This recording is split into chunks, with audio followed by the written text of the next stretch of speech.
Hey, today we're going to be talking about sharing our creativity with others. So there's three big steps with creativity. The first is receiving the inspiration, allowing the inspiration, right? The creative energy to come down, getting the idea, oh my gosh, the muse, good. Step two is doing, right? Painting, writing, gardening, cooking, creating the online course, creating the new business, doing. That is the creating part, right? Then the third part is the sharing. Okay? This sometimes horrifies people, and that's why we're going to talk about it today. So even if you're just at the beginning of the creating process, just writing your book, keep this in your back pocket so that this can help relax you. And it can actually, what I've found, actually help people to actually be creative, because if they're really, really scared about the sharing process further down the road, then that could actually hindering them from actually creating. So this video, even if you're not at the place of sharing yet, can help you relax and allow you to receive and be and create more easily, because then you're like, oh, I'm just going to share authentically and honestly about it. No big deal. So one of the stories I like to use is the Jack Canfield story, because I've heard him tell it, and we all know Chicken Soup for the Soul series, right? Or at least we've heard of it. So when they wrote the first book, the publisher that they finally got after 140 publishers said no, said I'm only going to print 10,000 copies. And they're like, no, print 20,000. We're going to sell them. The publisher's like, no, I don't know. And they go like, if you don't sell them, we'll buy them. So the publisher's like, all right. So they print up 20,000 copies. They don't sell any of them, right? Jack Canfield said they had to buy all the copies.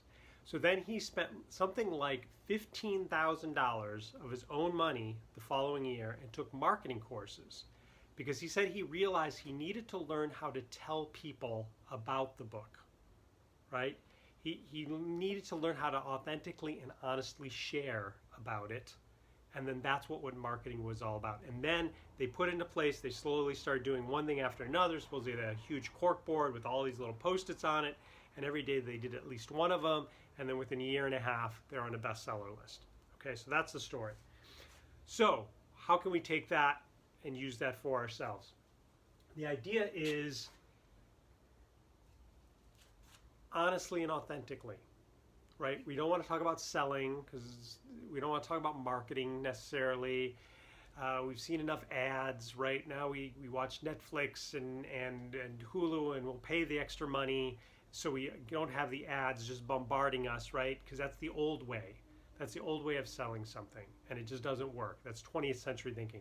21st century is honestly and authentically presenting what I have. If you're interested, great, right? My 17-year-old into surfing just bought a wetsuit that's like an extra ½ inch thicker because he's now surfing in the winter.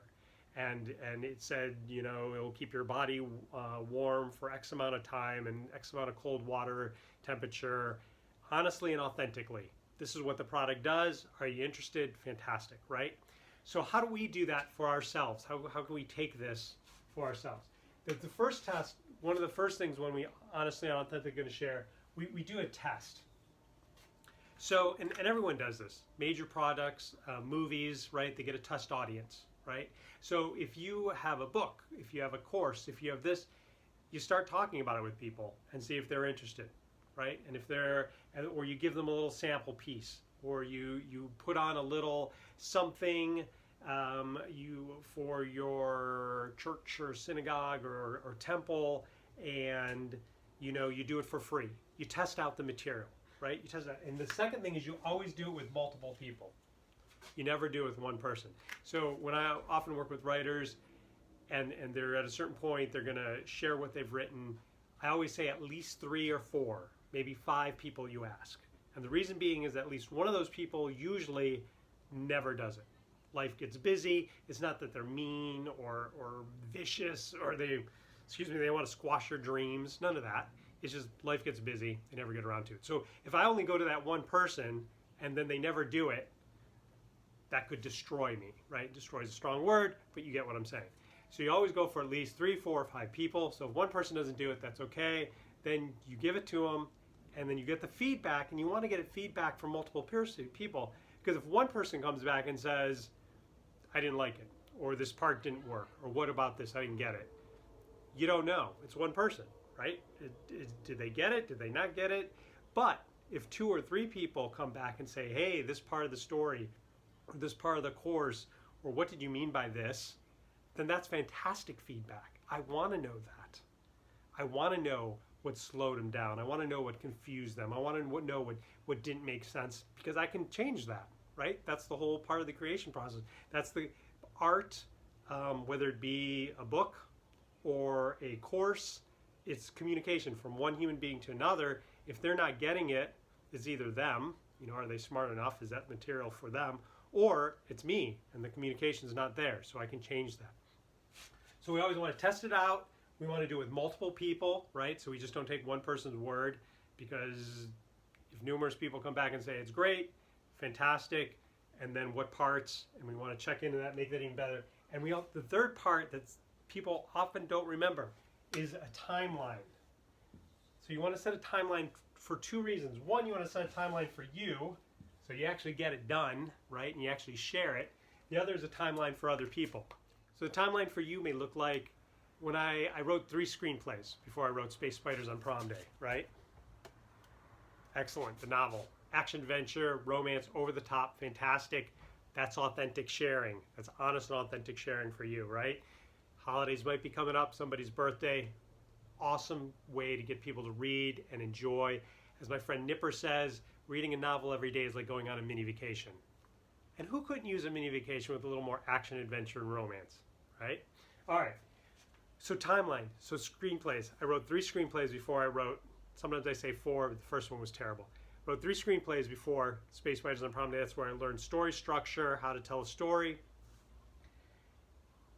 I would often find some script story contest coming up, register for it, $50, $100, and then all of a sudden I was like, oh my gosh, now that I put money down, I got to finish this draft and get it to them, right? So that's a timeline that motivates me. So I have a timeline coming up in 3 weeks. My reader is going to be in a position where she can read the first 9 chapters of the second Chevy and Sweetie novel, Sand Sharks on Spring Break, right? So that's fantastic. So now I'm even in more gear, I'm looking at it more, seeing that the timeline, the vision we create for ourselves, we will meet that. We'll take actions to meet it. So use that for yourself. The second is a timeline for others. So when I'm not concerned about the Sand Sharks on Spring Break coming up, because I know for a fact she's going out of town something like 3 weeks later, and we've already talked about she'll have it done before that. But for other people, when you ask them to read or look or test out a part of your course or whatever that is, it's really important to say, hey, can you do this in 7 days? Can you do this in 10 days because I'm moving into the next phase, or I'm getting this ready for my website, or I'm going to test this out over here. Because we want to set that timeline so they actually engage, again, not because they're bad or evil, life gets busy, right? So when you're getting ready to share, honestly and authentically, tap into it, tap into your wonder, the fun, the joy. Why are you doing this? What's your purpose? Your heart, right? Share from that place. And remember to test it out, always multiple people, and then set up some timelines. Enjoy, all the best.